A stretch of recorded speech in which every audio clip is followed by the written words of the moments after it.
Olá, capitalistas e capitalistas. Eu sou o Mário Goulart, eu sou analista CNPI e esse é o canal do Analisto no YouTube. Aqui nós falamos sobre mercado financeiro. Todas as manhãs nós temos o Expresso do Analista, onde nós damos um panorama geral dos mercados logo cedinho pela manhã, enquanto tomamos um expresso para começar o dia ligados. E também falamos de análise de empresas, análise dos resultados quando eles são publicados e ensinamos um pouquinho como navegar no oceano de números, tabelas, gráficos e informações que o mercado financeiro traz. Se você está chegando agora, inscreva-se no canal e ative o sino para receber nossas novidades sempre que postarmos material novo.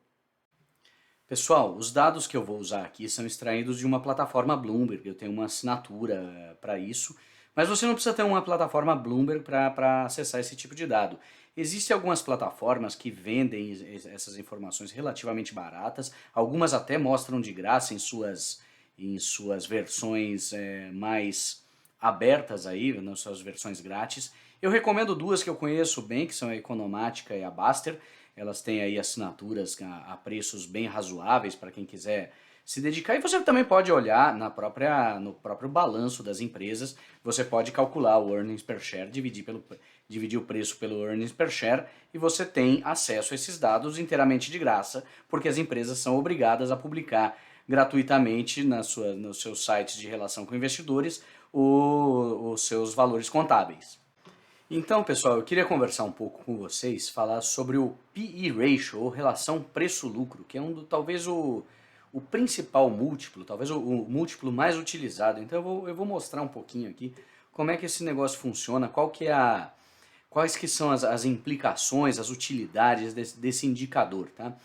O que é? O preço-lucro é literalmente o preço da ação num determinado momento de mercado, e não importa aqui, esse vídeo é atemporal, você pode assistir daqui a 2 ou 3 anos, as empresas vão mudar, o preço-lucro delas vão mudar, mas os conceitos que eu vou passar aqui são os mesmos, tá?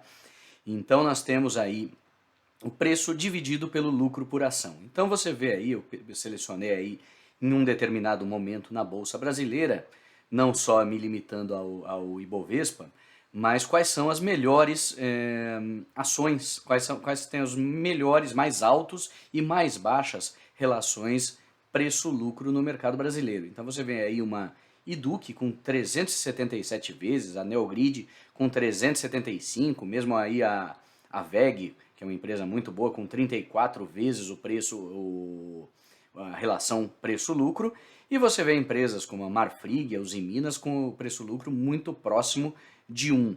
O que isso significa? Significa que o mercado está pagando, aí, aceitando, pagar um valor, a interpretação seria o número de anos mantido as condições normais de temperatura e pressão, ou seja, o ritmo de lucros, o número de anos que o investidor estaria disposto a aguardar para recuperar o seu investimento.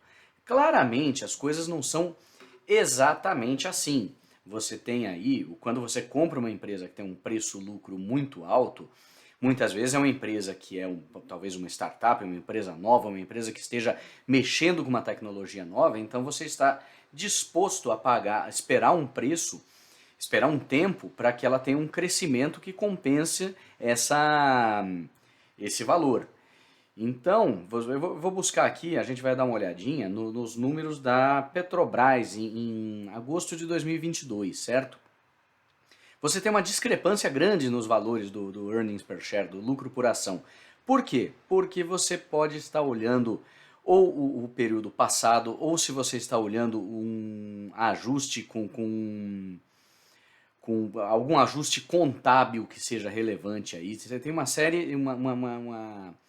série de situações onde você pode utilizar o earnings per share, tá? E você vai ter variações aí, você vê aí na tabela, de um earning per share de 3 reais por ação até 12, dependendo do que você está contabilizando. Existe também a contabilização para o futuro, ou seja, um earning per share esperado pelo mercado. Tem uma série de questões. O importante é você procurar ter uma consistência aí do que você vai usar. Então eu vou colocar aqui para vocês 3 bancos, tá? E eles mais ou menos eles mantêm uma consistência aí entre esses números dependendo da situação que você quer olhar. É interessante olhar, talvez, uma série de indicadores de P/E ratio diferentes, até para ter um pouco de balizamento. A gente vê aqui nesse quadro que o Itaú, em geral, comparado com os outros bancos, ele é um pouco mais caro. Isso é uma tendência aí entre os diferentes bancos. Embora os números sejam diferentes, você acaba entendendo que o Itaú acaba sendo mais caro por uma série de razões, talvez um pouco mais de consistência, de balanços, de resultado, de gestão. O mercado aceita pagar um pouco mais alto por um banco como o Itaú. Esse é um aspecto importante que a gente tem que olhar. A gente tem que sempre olhar mais de um indicador e olhar com consistência. Se a gente está olhando a relação preço-lucro de três bancos, comparando três bancos, a gente deveria olhar esses bancos de forma a olhar o mesmo indicador, talvez por aspectos diferentes, para ver o que o mercado está precificando. Então a gente olha aqui, puxa, a estimativa para o próximo ano é uma, a estimativa para o ano atual é outra. Você vê que para o próximo ano, no momento ali, agosto, tinha acabado de sair o resultado do segundo trimestre, via-se ali para o próximo ano mais baixo para o momento atual. Então tem uma série de itens que precisam ser observados aí na questão de comparação dos earnings per share. Um aspecto muito interessante que a gente deve comparar são as relações preço-lucro dos índices ao longo dos anos. Então aqui a gente está olhando um quadro do preço-lucro do S&P 500 desde 2017. Aí nós tivemos aqui a pandemia em março de 2020, ele foi para algo em torno de 15 vezes. Depois ele subiu ali, inclusive com a descoberta da vacina, né, para o Covid, subiu para algo em torno de 35 e vem caindo desde então para algo em torno de 20 no momento em que essa apresentação foi feita. Isso mostra o quanto o mercado, de um modo geral, se dispõe a pagar por ações. Lembrando que o texto clássico de análise fundamentalista é o livro Investidor Inteligente, do Benjamin Graham, que ele fala ali de que as ações não deveriam, você não deveria pagar um preço-lucro maior que 15, a não ser em algumas circunstâncias especiais.